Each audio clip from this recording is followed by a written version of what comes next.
Para a nossa mensagem desta noite, quero que vocês abram comigo no capítulo 21 de Lucas. O capítulo 21 de Lucas é o terceiro livro do Novo Testamento. E começando no versículo 7. E perguntaram-lhe dizendo: Mestre, mas quando serão estas coisas? E que sinal haverá quando estas coisas estiverem para acontecer? E ele disse: Acautelai-vos, para que não sejais enganados, porque muitos virão em meu nome, dizendo: Eu sou o Cristo, e o tempo está próximo. Não vades, pois, após eles. Mas quando ouvirdes de guerras e tumultos, não vos assusteis. Porque é necessário que isso aconteça primeiro, mas o fim não será logo. Então disse-lhes: Levantar-se-á nação contra nação, e reino contra reino, e haverá grandes terremotos em vários lugares, e fomes e pestes. Haverá também coisas espantosas e grandes sinais do céu. Mas antes de todas estas coisas, lançarão as mãos sobre vós, e vos perseguirão, entregando-vos às sinagogas e às prisões, conduzindo-vos à presença de reis e governadores, por causa do meu nome. Os discípulos haviam perguntado: Quando será o fim do mundo? Qual será o sinal da tua vinda? Eles acreditavam que Jesus Cristo viria novamente e que haveria o fim de uma era, não o fim da terra, nem o fim do mundo como pensamos, mas do cosmos, o sistema mundial dominado pelo mal. Então, há um versículo peculiar, um dos menores da Bíblia, lá em Lucas 17:32, começando no versículo 28. Ele diz: Da mesma forma que foi nos dias de Ló, comiam, bebiam, compravam, vendiam, plantavam, edificavam. Mas no mesmo dia em que Ló saiu de Sodoma, choveu fogo e enxofre do céu e destruiu a todos. Assim será no dia em que o Filho do Homem se manifestar. Naquele dia, quem estiver no eirado, tendo seus bens em casa, não desça para os levar, e quem estiver no campo, não volte atrás. Lembrai-vos da mulher de Ló.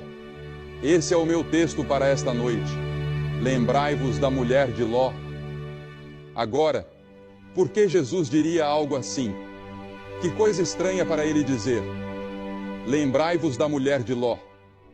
E então, em 2 Pedro, no 3º capítulo, a Escritura diz: O dia do Senhor virá como um ladrão de noite, no qual os céus passarão com grande estrondo, e os elementos ardendo se desfarão, e a terra e as obras que nela há se queimarão.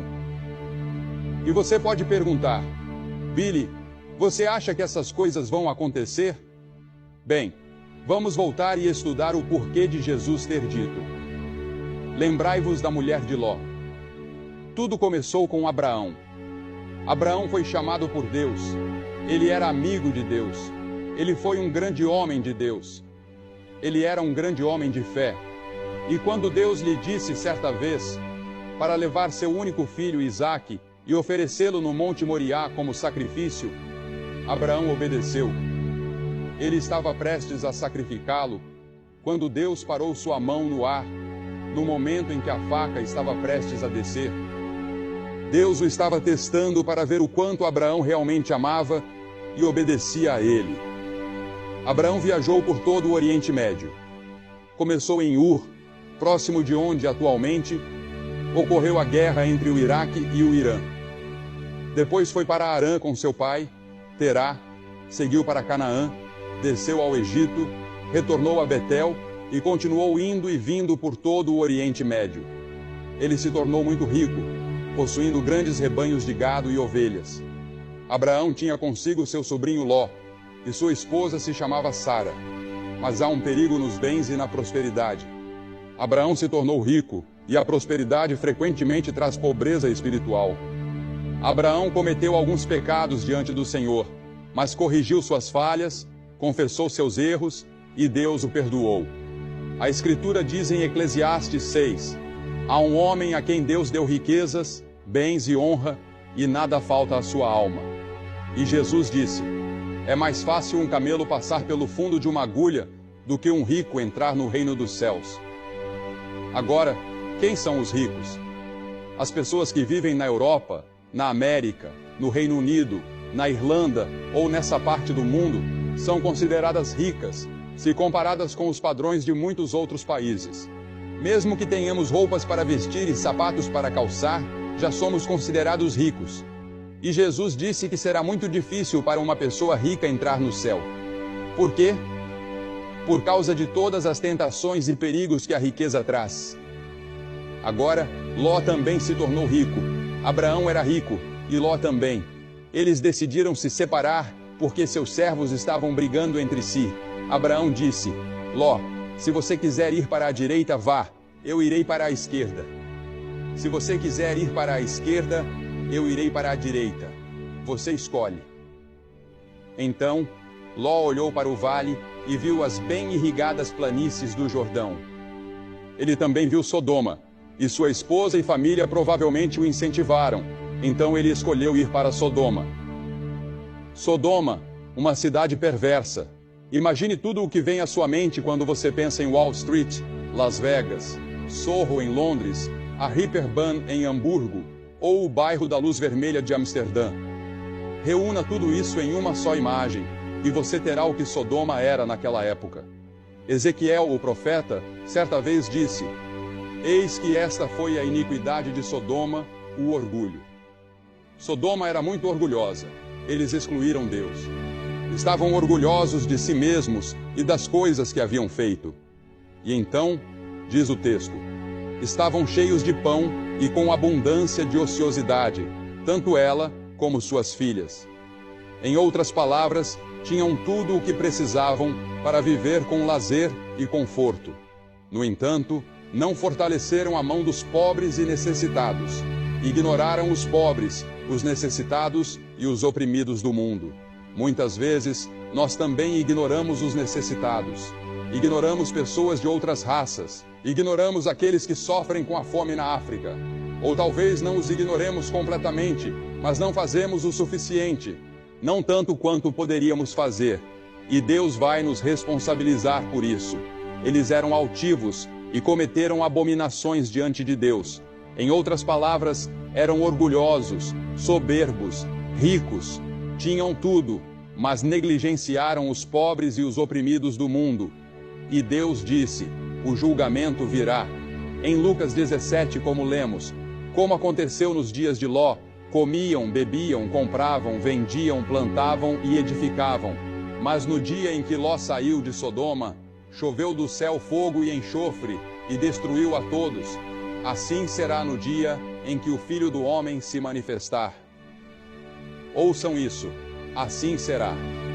Será como nos dias de Noé, como nos dias de Sodoma. Assim também serão os dias que antecederão a volta de Cristo. Sim, eu acredito que a Bíblia ensina, em mais de 300 lugares no Novo Testamento, que Jesus Cristo voltará. Essa é a esperança que pulsa no coração de todo verdadeiro crente. Cristo ressuscitou dentre os mortos. Ele está vivo. Ele está à direita de Deus Pai, e Ele voltará. Agora não me perguntem quando, porque eu não sei. Ele disse aos discípulos: não tentem adivinhar o dia ou a hora. Não especulem. Nós não sabemos, mas Ele nos deixou certos sinais. E ao que parece, esses sinais estão se alinhando, talvez pela primeira vez na história, desde que Ele os mencionou. Todos os sinais parecem estar presentes, indicando que a vinda do Senhor está próxima. Não sabemos com certeza, mas parece que sim. Porque uma das coisas que ele disse foi que o Oriente Médio estaria em turbulência. Ele falou sobre pestilências. Vejam tudo o que está acontecendo com as pestilências. Ele disse que o mundo inteiro estaria em tumulto. Observem o terrorismo no mundo, os enormes investimentos em armas e exércitos ao redor do globo. Todas essas coisas, ele disse, são sinais de que a vinda do Senhor está próxima. Porque veja, o mundo se destruiria se Deus não interviesse. Mas acredito que a Bíblia ensina que Deus tem outros planos para a humanidade. Eu acredito que Cristo voltará e que o reino de Deus triunfará. E aqueles de nós que conhecem a Cristo e têm o reino de Deus dentro de si, reinaremos com Cristo. Estou ansioso por aquele dia em que Ele voltará. Ele disse: 2 estarão numa cama, um será levado e o outro será deixado. 2 podem estar voando em um avião, um será levado e o outro deixado. O caminho para o Armagedom é semelhante ao caminho para a destruição de Sodoma, disse Jesus. Agora observe, eles tinham uma falsa sensação de segurança. Nós também temos uma falsa sensação de segurança. Confiamos em nossa força econômica e em nosso poderio militar. Tudo isso pode desaparecer num instante. Isaías, no capítulo 31, versículo 1, diz: Ai dos que descem ao Egito em busca de ajuda, que confiam em cavalos e colocam sua esperança em carros de guerra, mas não olham para o Santo de Israel, nem buscam ao Senhor. Eles não olham para Deus. Nós não buscamos ao Senhor. Confiamos em outras coisas, em nossos dólares e libras, em nosso poder militar. Mas essas coisas não nos salvarão. Precisamos de Deus. Precisamos buscar ao Senhor. É isso que Isaías estava dizendo. Além da falsa sensação de segurança, eles estavam envolvidos em prazeres pecaminosos. Haviam se tornado insaciáveis. Nós também somos assim. E a Bíblia adverte: o triunfo dos ímpios é curto, e a alegria do hipócrita dura apenas um momento. É apenas um momento no tempo. A Bíblia diz em Provérbios 14: há caminho que parece certo ao homem, mas no final conduz à morte. Parece certo seguir por esse caminho, mas o fim é a morte. Deus diz: até mesmo no riso, o coração sente dor, e a alegria pode terminar em tristeza. Mesmo quando você ri, às vezes não sente tristeza? E quando você lê os jornais, ou assiste ao noticiário, com todos os assassinatos e atrocidades que estão acontecendo, você se pergunta: como isso pode estar acontecendo? A Escritura diz que o povo de Sodoma estava ocupado demais para Deus. Estavam ocupados demais ganhando a vida e desfrutando seus prazeres para dedicar algum tempo a Deus. E assim somos nós. Não damos a Deus o primeiro lugar em nossas vidas. Deus não exige de nós um sistema legalista, mas Ele exige o primeiro lugar em nossas vidas. Ele quer ser o Senhor que se assenta no trono do seu coração, que controla e governa a sua vida. E foi por isso que Ele enviou o seu Filho, Jesus Cristo, para morrer na cruz e derramar seu sangue, para que os nossos pecados fossem perdoados. Porque veja, o problema do mundo hoje pode ser resumido em uma palavra: pecado. E a Bíblia diz: todos pecaram e estão destituídos da glória de Deus. Somos todos pecadores.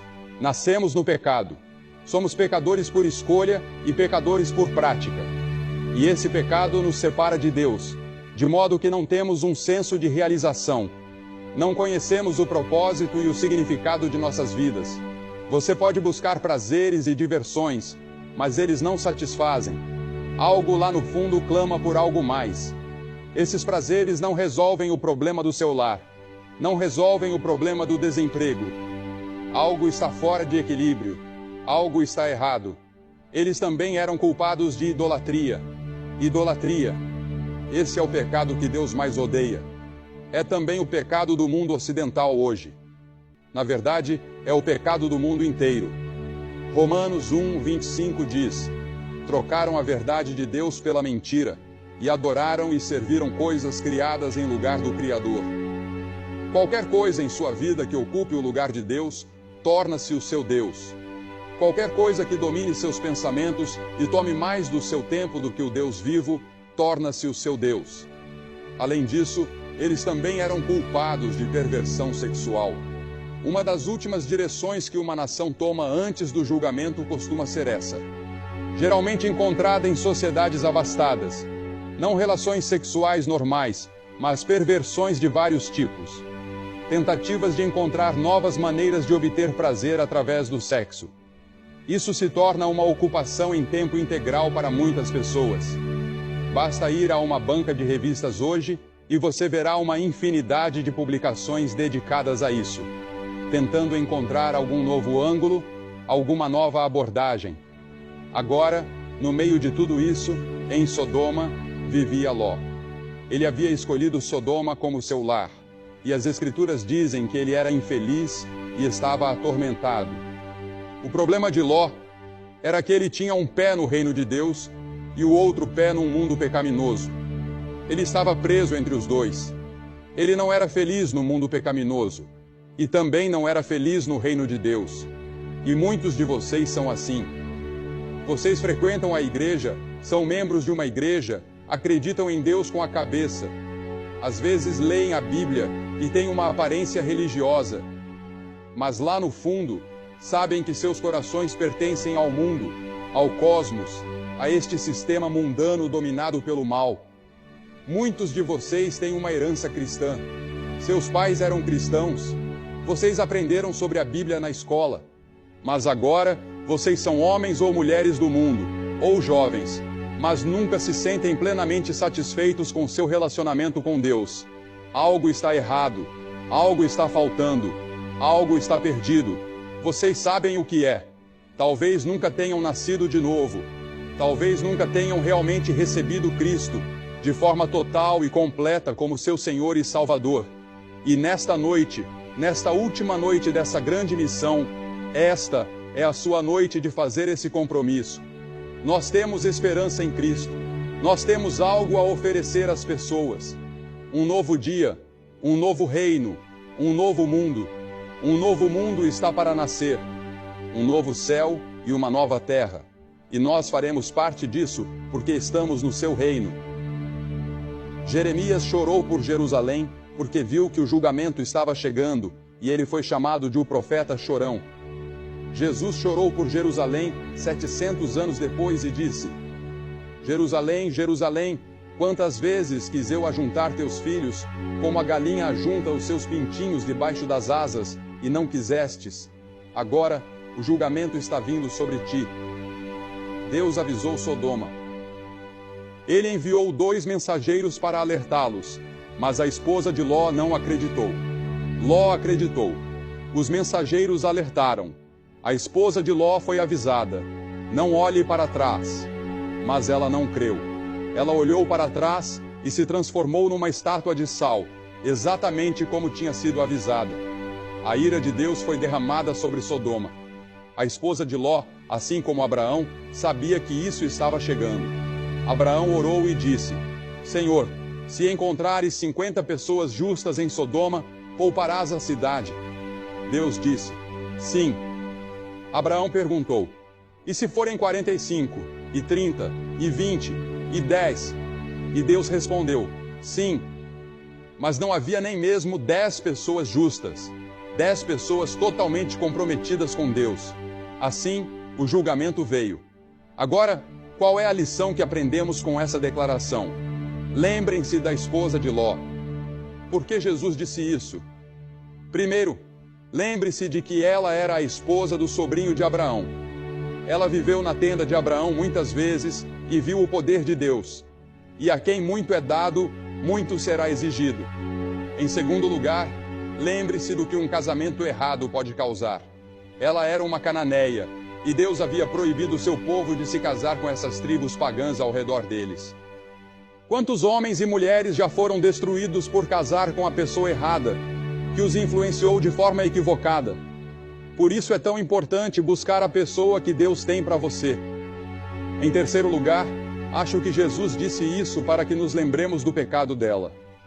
Parece um pecado tão pequeno, mas representava algo muito mais profundo. Representava anos de incredulidade. Representava rebeldia contra Deus em muitas ocasiões. Deus, em sua misericórdia, estava dando a ela outra chance. E Deus disse: não olhe para trás, não olhe para Sodoma. Sodoma estava sob o controle do diabo, mas ela não conseguiu evitar. Seu coração ainda estava em Sodoma, mesmo enquanto escapava do julgamento. O pecado dela não parecia tão grande, apenas olhar para trás, mas algo mais profundo dentro dela a fez olhar para trás. E em quarto lugar, lembre-se de que ela estava quase salva. Eles estavam no portão de Zoar, a cidade de refúgio. Naquela época, as cidades de refúgio eram locais onde as pessoas podiam correr caso tivessem cometido um crime, como o homicídio, até que seus casos fossem resolvidos e eles tivessem um julgamento justo. Isso era necessário, porque a justiça muitas vezes era feita com linchamentos ou apedrejamentos instantâneos. Eles estavam bem na entrada de Zoar, quando a esposa de Ló olhou para trás.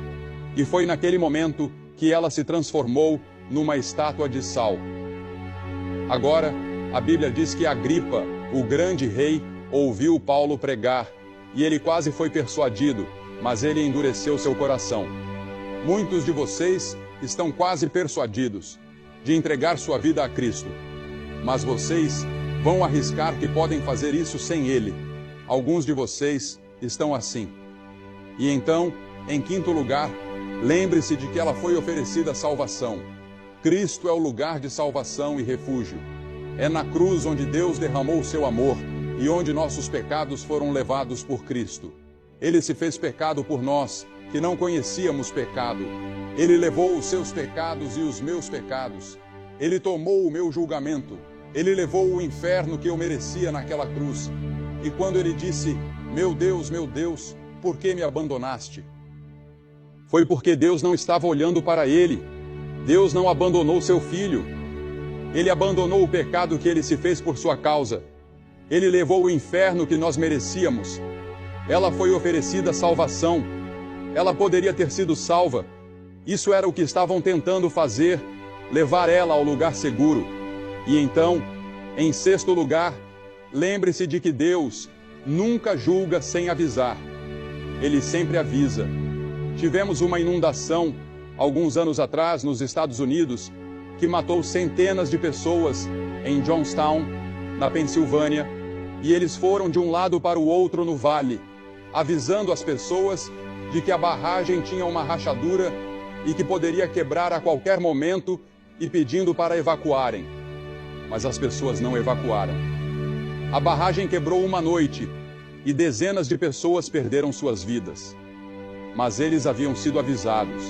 E então, em sétimo lugar, lembre-se de que quando Deus avisa, há perigo em adiar. As Escrituras dizem, prepara-te para encontrar com o teu Deus, não adie. Quem endurecer o coração, sendo muitas vezes repreendido, será subitamente cortado e sem remédio. Venha a Cristo enquanto você pode. Agora é o tempo aceito. Hoje é o dia da salvação. Eu vou pedir que você fuja para o lugar seguro. O único lugar seguro e seguro em todo esse mundo é na cruz de Cristo e no túmulo aberto. Eu vou pedir que você faça algo que vimos milhares de pessoas fazerem esta semana, aqui neste estádio e em outros auditórios pelo país. Eu vou pedir que você se levante do seu assento. Centenas de vocês se levantem do seu assento agora e venham ficar em frente a esta plataforma e digam, ao vir, eu quero ter certeza de que meus pecados estão perdoados e que eu vou para o céu. Eu quero ter certeza de que estou no reino de Deus. Levante-se e venha. Centenas de vocês. Ninguém saindo do estádio, por favor. Neste momento santo, enquanto as pessoas já estão vindo aqui em Bramall Lane. Você sabe, na noite em que eu vim a Cristo, eles cantaram duas músicas e eu vim no último verso da última música. E eu era líder na minha igreja, líder de jovens. E estou feliz que eles esperaram por mim. Nós vamos esperar por você. Deus está falando com você. Há uma voz pequena dentro de você que diz que você deve vir. Você vem.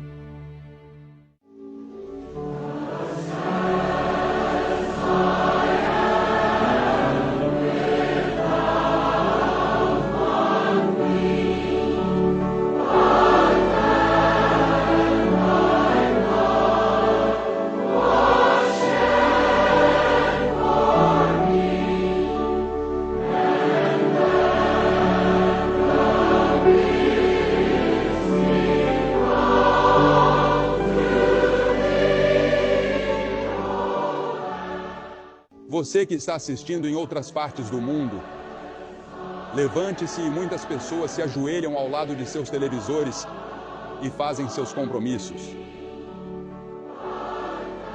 Alguns fazem seu compromisso deitados na cama. Onde quer que você esteja, pode ser em um bar. Recebemos tantas cartas de pessoas que assistem à televisão em um bar e fazem seu compromisso. Ou em um quarto de hotel. Se você estiver nos Estados Unidos ou no Canadá, pegue o telefone e ligue para o número na tela da sua televisão e faça esse tremendo compromisso com Cristo. Não deixe essa noite passar sem fazer o seu compromisso. Nós vamos esperar por você de todos os lugares. Há muito tempo. Levante-se e venha. Esta é a maior decisão que você tomará em toda a sua vida.